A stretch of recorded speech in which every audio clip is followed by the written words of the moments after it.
Hello Doordarshan, ನಿಮ್ಗೊಂದು hot news. ವಿರೋಧ ಪಕ್ಷದ ನಾಯಕ ರೇವಣಸಿದ್ದಯ್ಯ ಅವರನ್ನ ಅರೆಸ್ಟ್ ಮಾಡ್ತಾ ಇದ್ದಾರೆ. ನೀವು ಇಮಿಡಿಯೇಟ್ ಆಗಿ ಕ್ಯಾಮರಾ ಸಮೇತ ಅಲ್ಲಿ ಹೊರಡಿ.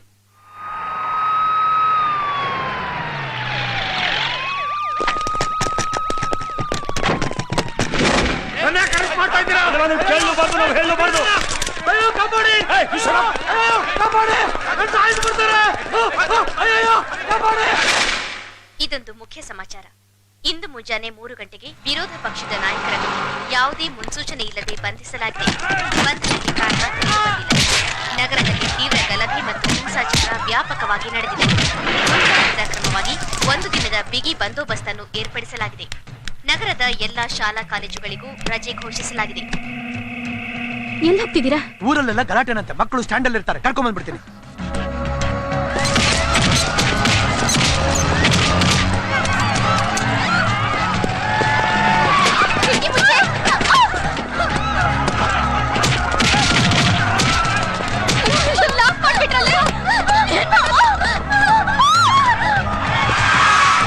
ಆ ಗಾಡಿನ ಸುಟ್ಬಿಡು.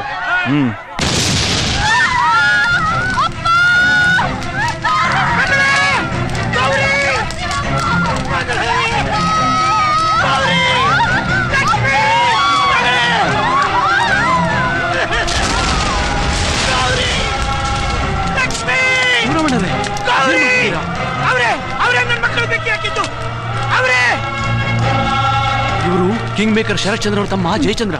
ಈಗ ನಿಮಗೆ ನ್ಯಾಯ ಸಿಗಬೇಕು ಅಂದ್ರೆ ಒಬ್ರ ಹತ್ರನೇ, ಅವರೇ ಕದಂಬ. ಹಾ, ಕದಂಬ.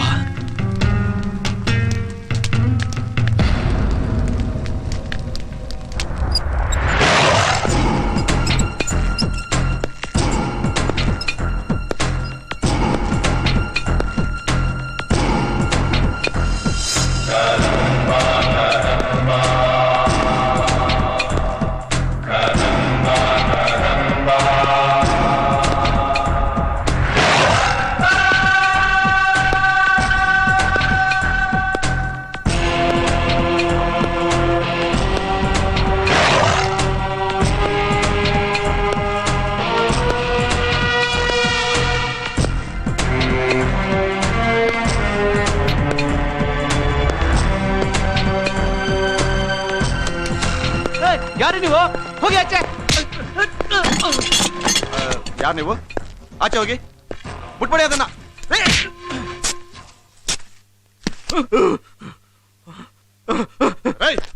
ಯಾರು ನೀವು? ಏನ್ ಮಾಡ್ತಿದ್ರ? ಆಕ್ಷನ್ ಕಿದ್ರ ಸತ್ತೋಗ್ತಾರ ಅವರು.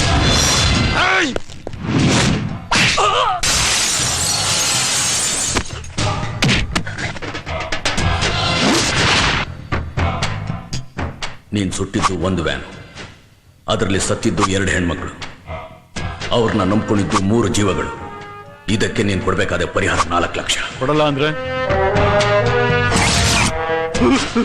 ಈ ಕೈ ಕರ್ನಾಟಕದ ಆಸ್ತಿ. ಈ 5 ಬೆರಳಲ್ಲಿರೋದು 5 ಕೋಟಿ ಕನ್ನಡಿಗರ ಶಕ್ತಿ. ಮುಷ್ಟಿ ಮಾಡಿ ಹೊಡೆದ್ರೆ ಮತ್ತೆ ಆ ವ್ಯಕ್ತಿ ಎದ್ದು ಬಂದಿದ್ದು ಚರಿತ್ರೆಯಲ್ಲೇ ಇಲ್ಲ.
ಕ್ಷಮೆ ಶಿಕ್ಷೆ ನಿರ್ಧಾರ ನಿಮ್ಮ ಕೈಲಿ.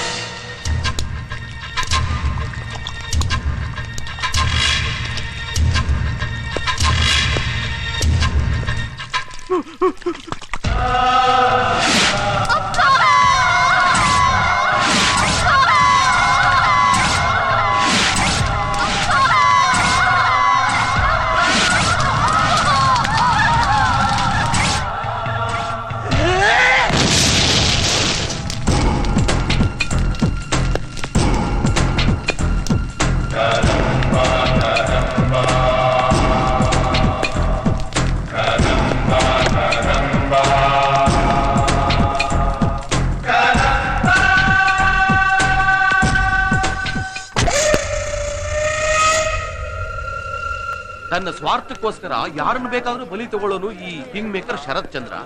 ಈಗ ಅವ್ರು ತಮ್ಮನ್ನೇ ಬಲಿ ತಗೊಂಡಿದ್ದಾನೆ ಈ ಕದಂಬ. ಏನು ವಿಪರ್ಯಾಸನಯ್ಯ. ಮುಂದೇನಾಗುತ್ತೋ ಏನು.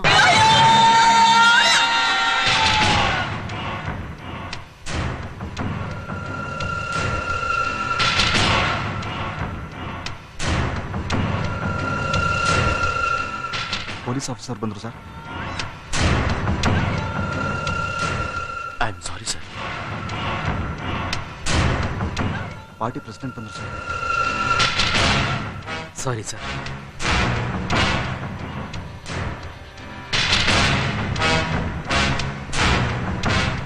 ಅಪೋಸಿಷನ್ ಲೀಡರ್ ಬಂದ್ರು ಸರ್.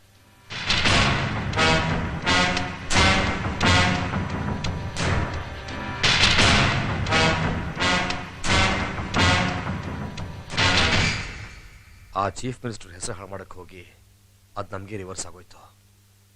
ನಿಮ್ಮ ತಮ್ಮನೇ ಬಲಿ ತಗೊಂಡ್ಬಿಡ್ತು. ಸಮಾಧಾನ ಮಾಡ್ಕೊಳ್ಳಿ.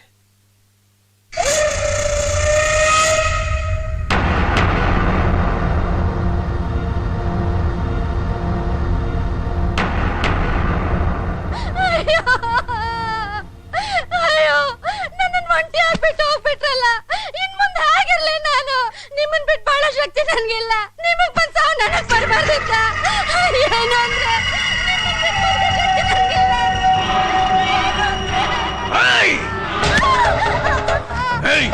ಅವನ್ ಬಿಟ್ಟು ಬಹಳ ಶಕ್ತಿ ನಿಂಗಿಲ್ಲ ಅಲ್ಲ? ಅವನ್ ಬಿಟ್ಟು ನೀನ್ ಬದುಕಕ್ಕಾಗಲ್ಲ ಅಲ್ಲ? ಅವನ್ ಬಿಟ್ಟು ಬಹಳ ಶಕ್ತಿ ನಿಂಗಿಲ್ಲ ಅಲ್ಲ? ಆಗೋದಿಲ್ಲ ಅಲ್ಲ?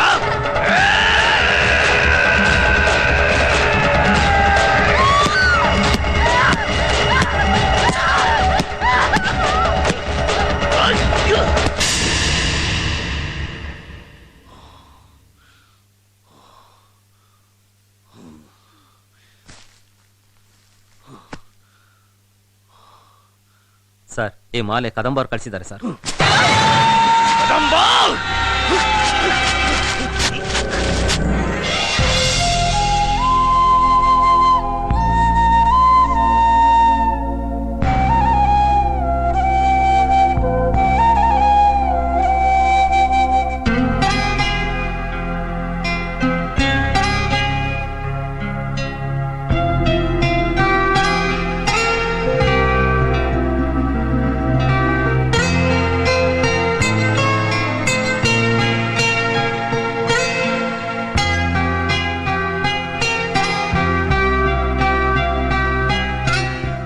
ನಿಮ್ಮ ದೊಡ್ಡ ಮಗಳ ಸಂಪಾದನೆಯಿಂದ ನಿಮ್ಮೆಲ್ಲರ ಜೀವನ ನಡೀತಾ ಇತ್ತು ಅಂತ ಹೇಳಿತು.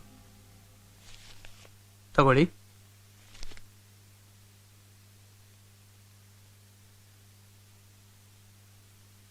ತುಂಬಾ ಉಪಕಾರ ಆಯ್ತು.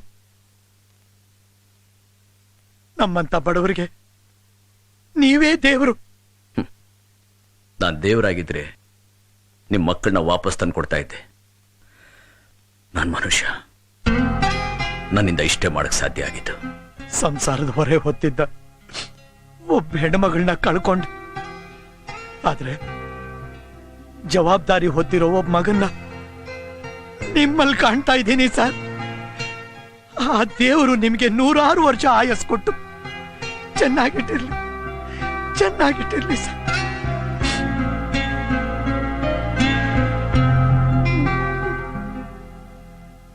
ಸರ್, ಎಲ್ರಿಗೂ ಒಳ್ಳೇದ್ ಮಾಡೋ ಇವರು ಈ ಕತ್ಲೆಯಲ್ಲಿರೋದಕ್ಕಿಂತ ಸತ್ಯಕ್ಕೆ ನ್ಯಾಯಕ್ಕೆ ಬೆಳಕು ಕೊಡೋ ಪೊಲೀಸ್ ಇಲಾಖೆಯಲ್ಲಿ ಇರ್ಬೇಕು ಸರ್. ಪೊಲೀಸ್ ಇಲಾಖೆಯಲ್ಲಿ ಇರ್ಬೇಕು. ಸತ್ಯಕ್ಕೆ ನ್ಯಾಯಕ್ಕೆ ಬೆಳಕೊಡೋ ಪೊಲೀಸ್ ಇಲಾಖೆಯಲ್ಲಿ ಇರ್ಬೇಕು ಸರ್. ಪೊಲೀಸ್ ಇಲಾಖೆಯಲ್ಲಿ ಇರ್ಬೇಕು.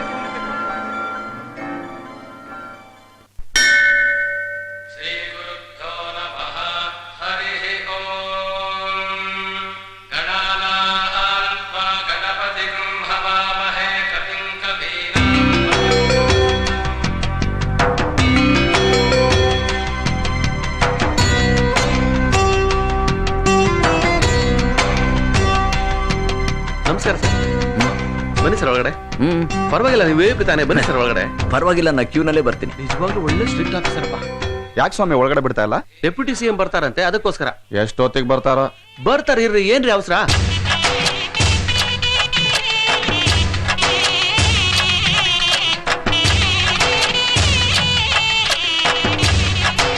ಬಂದ್ರೆ ಕೇಳೋಣ. ಎಷ್ಟೊತ್ತಿಗೆ ಕಾಯೋದು? ಒಳಗಡೆ ಬಿಡ್ತೀವಿ ಇರ್ರಿ. ಏನ್ ಬಿಡೋದು?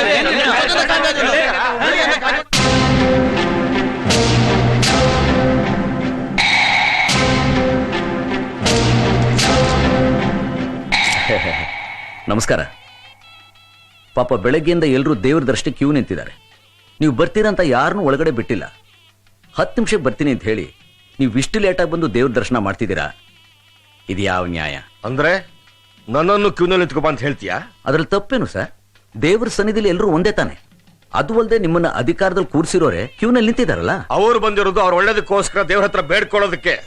ತಾವು? ನಾನು ಬಂದಿರೋದು ಅವ್ರ ಒಳ್ಳೇದಕ್ಕೋಸ್ಕರ ದೇವ್ರ ಹತ್ರ ಪ್ರಾರ್ಥನೆ ಮಾಡೋದಕ್ಕೆ. ನಿಜವಾಗ್ಲೂ ಅದೇ ಉದ್ದೇಶ ಆಗಿದ್ರೆ ಈ ಫೋಟೋಗ್ರಾಫರ್ಸ್ ಯಾಕೆ, ಪ್ರೆಸ್ನವ್ರು ಯಾಕೆ? ಆಫ್ಟರ್ ಆಲ್ ಒಬ್ಬ ಇನ್ಸ್ಪೆಕ್ಟರ್ ನೀನು ಎಷ್ಟ ಮಾತಾಡ್ತೀಯಾ? ನಾನು ಬಂದ್ರೆ ಸಲ್ಯೂಟ್ ಹೊಡೆದು ನಾ ಹೋಗೋರ್ಗು ಕಾಯ್ತಾ ಇರಬೇಕು, ಅದು ನಿನ್ ಕರ್ತವ್ಯ. 50,000 1 ಲಕ್ಷ ಕೊಟ್ಟು ಸೇರ್ಕೊಂಡ್ಬಿಡ್ತಾರೆ ಕೆಲ್ಸಕ್ಕೆ, ಆಮೇಲೆ ನಮ್ಗೆ ಬುದ್ಧಿ ಹೇಳಕ್ ಬರ್ತಾರೆ. ದಯವಿಟ್ಟು ಕ್ಷಮಿಸ್ಬೇಕು. ನಾನು ಆ ಗುಂಪಿಗೆ ಸೇರಿದವನಲ್ಲ. ನಾನ್ ಜೀವನದಲ್ಲಿ ಏನಾದ್ರೂ ಕಿಂಚಿತ್ ಗಳಿಸಿದ್ರೆ ಅದು ಸಾಧನೆಯಿಂದ, ಗೆದ್ದಿದ್ದು ಪೌರುಷದಿಂದ, ಬದುಕ್ತಾ ಇರೋದು ಸ್ವಾಭಿಮಾನದಿಂದ. ಹಾಗಾದ್ರೆ ನಮ್ಗದೆಲ್ಲ ಇಲ್ವಾ? ಅದನ್ನ ನನ್ನ ಬಾಯಿಂದ ನಾನು ಹೇಗೆ ಹೇಳಿ? ನಿಮ್ ಬಗ್ಗೆ ನಿಮಗ್ ಚೆನ್ನಾಗಿ ಗೊತ್ತಿರಬೇಕು. Kadamba, mind your language. ನನ್ನಂಥವ್ರ ಮುಂದೆ ಮರ್ಯಾದೆಯಿಂದ ಮಾತಾಡ್ಬೇಕು ಅನ್ನೋ ಕಾಮನ್ ಸೆನ್ಸ್ ಕೂಡ ನಿಂಗೆ. ಅದು ಇದ್ದಿದ್ದಕ್ಕೇನೆ ಸರ್ ಇಲ್ಲಿವರೆಗೂ ಗೌರವವಾಗಿ ಸಾರ್ ಅಂತಾನೆ ಕರಿತಾ ಇದ್ದೀನಿ.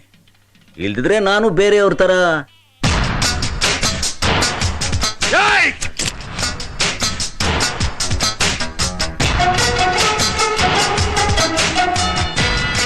ಡ್ಯೂಟಿ ಮೇಲಿರೋ ಆಫೀಸರ್ ಮೇಲೆ ಕೈ ಮಾಡಿದೆ ಅಂತ ಹೇಳಿ ನಿನ್ನ ಅರೆಸ್ಟ್ ಮಾಡಕ್ಕೆ ಇಲ್ಲಿ ತೆಗೆದಿರೋ ಫೋಟೋ ಈ ಜನಗಳ ಸಾಕ್ಷಿ ಸಾಕು.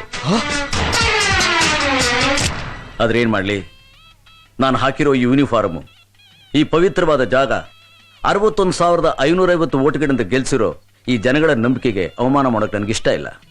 ಅದಕ್ಕೆ ನಾನು ಅರೆಸ್ಟ್ ಮಾಡದೆ ಸುಮ್ಮನೆ ಬಿಡ್ತಾ ಇದ್ದೀನಿ. ಈ ಕದಂಬ ಒಂಥರ ಕರೆಂಟ್ ಇದ್ದ ಹಾಗೆ. ಪ್ರೀತಿಲ್ ಸ್ವಿಚ್ ಹಾಕಿದ್ರೆ ಬೆಳಕು, ಕೋಪದಲ್ಲಿ ಕೈ ಹಾಕಿದ್ರೆ ಶಾಕು. Be careful.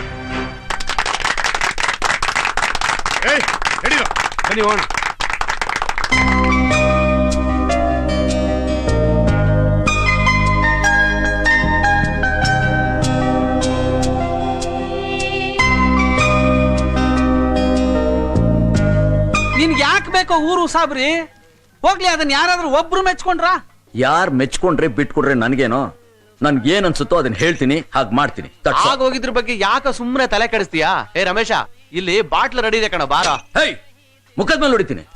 ಏನ್ರ ಇದು ಬೆಳಗ್ಗೆ ಬೆಳಗ್ಗೆನೆ? ಇದನ್ ಮನೆ ಅಂತ ತಿಳ್ಕೊಂಡ್ರ, ಬಾರ್ ಅಂತ ತಿಳ್ಕೊಂಡ್ರ? ಇದೆಲ್ಲ ನನಗೆ ಇಷ್ಟ ಅಲ್ಲ ಅಂತ ಗೊತ್ತಿಲ್ಲ ನಿಮ್ಗೆ? ಬಿಸಾಕಿ ಅಲ್ಲ. ಕುಡಿದಾರ ನೀನು ಇದನ್ನೆಲ್ಲ ಮುಟ್ಟಿ ಯಾಕೆ ಗುರು ಮೈಲ್ಗೆ ಮಾಡ್ಕೋತೀಯಾ? ಭಾನುವಾರ ಸ್ವಲ್ಪ ನೆಮ್ಮದಿಯಾಗಿ ಜಾಲಿಯಾಗಿ ಎಂಜಾಯ್ ಮಾಡಕ್ ಬಿಡು. ಎತ್ಕೊಂಡು ಒಳಗ ಇಲ್ಲಿ ಮಧುಕೇಶ್ವರ ಯಾರು? ನಾನೇ. ತಗೊಳ್ಳಿ ಸರ್.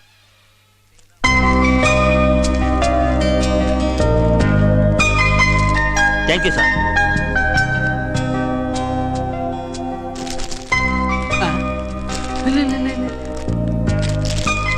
ನಿಮ್ಮಂತ ಆಫೀಸರು ಪ್ರತಿಯೊಂದು ಡಿಪಾರ್ಟ್ಮೆಂಟ್ ಅಲ್ಲೂ ಒಬ್ಬೊಬ್ರಿದ್ರೆ ಅನ್ಯಾಯ ಅಡ್ರೆಸ್ ಇಲ್ದಾಗ ಹೋಗುತ್ತೆ. ನಿಮ್ಮನ್ನ ಮೀಟ್ ಮಾಡ್ಬೇಕು ಅಂತ ಆಸೆ.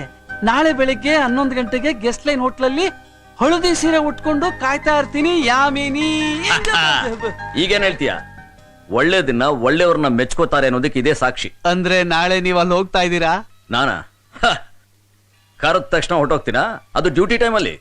ಮಧು, ಯಾವಾಗ್ಲೂ ಡ್ಯೂಟಿ ಡ್ಯೂಟಿ ಅಂತ ಇದ್ರೆ ಹೇಗೋ? ಡ್ಯೂಟಿ ಮಧ್ಯದಲ್ಲೂ ಬ್ಯೂಟಿಗೆ, ಸ್ವಲ್ಪ ಸ್ವೀಟಿಗೆ ಪ್ರಯಾರಿಟಿ ಕೊಡ್ಬೇಕು ಕಣೋ. ನನ್ ಮಾತು ಕೇಳು, ಸುಮ್ನೆ ಅಲ್ಲಿ ಹೋಗು. ನೋ, ಇಷ್ಟ ಆದ್ರೆ ಮದುವೆನೂ ಮಾಡ್ಕೊ ನೆವರ್. Please Madhu. ಓಕೆ.